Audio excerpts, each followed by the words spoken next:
Thomas and the Trucks. Thomas used to grumble in the shed at night.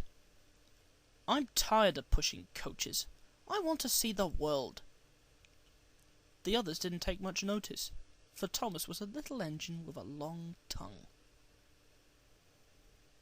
But one night Edward came to the shed. He was a kind little engine and felt sorry for Thomas. "I've got some trucks to take home tomorrow," he told him. "If you take them instead, I'll push coaches in the yard." "Thank you," said Thomas. "That will be nice."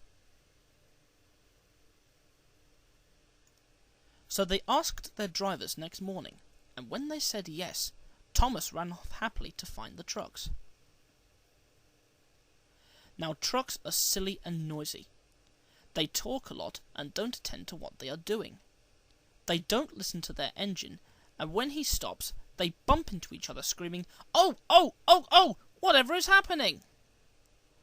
And I'm sorry to say, they play tricks on an engine who is not used to them. Edward knew all about trucks. He warned Thomas to be careful, but Thomas was too excited to listen. The shunter fastened the coupling, and when the signal dropped, Thomas was ready. The guard blew his whistle. "Peep, peep," answered Thomas, and started off. But the trucks weren't ready.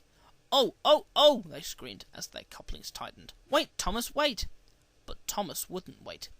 "Come on, come on," he puffed, and the trucks grumbled slowly out of the siding onto the main line.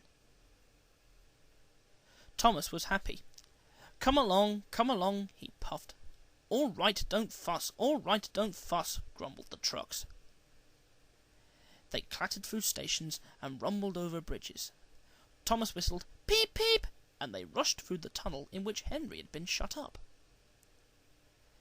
Then they came to the top of the hill where Gordon had stuck.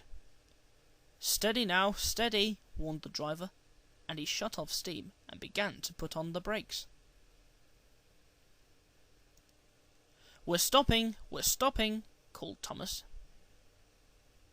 "No, no, no, no," answered the trucks and bumped into each other.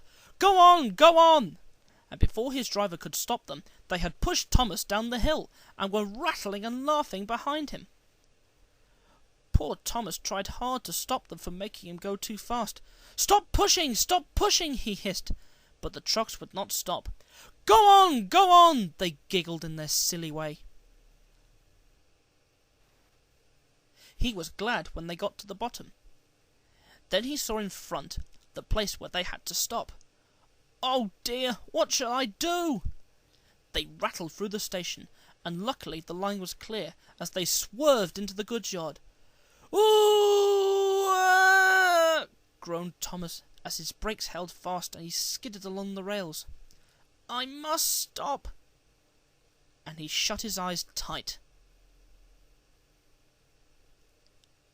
When he opened them, he saw that he had stopped just in front of the buffers.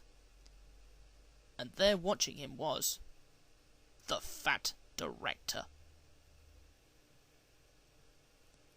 "What are you doing here, Thomas?" he asked sternly. "I brought Edward's trucks," Thomas answered. "Why did you come so fast?" "I didn't mean to. I was pushed," said Thomas sadly. "Haven't you pulled trucks before?" "No." "Then you've a lot to learn about trucks, little Thomas. They are silly things and must be kept in their place. After pushing them about here for a few weeks, you'll know almost as much about them as Edward. Then you'll be a really useful engine."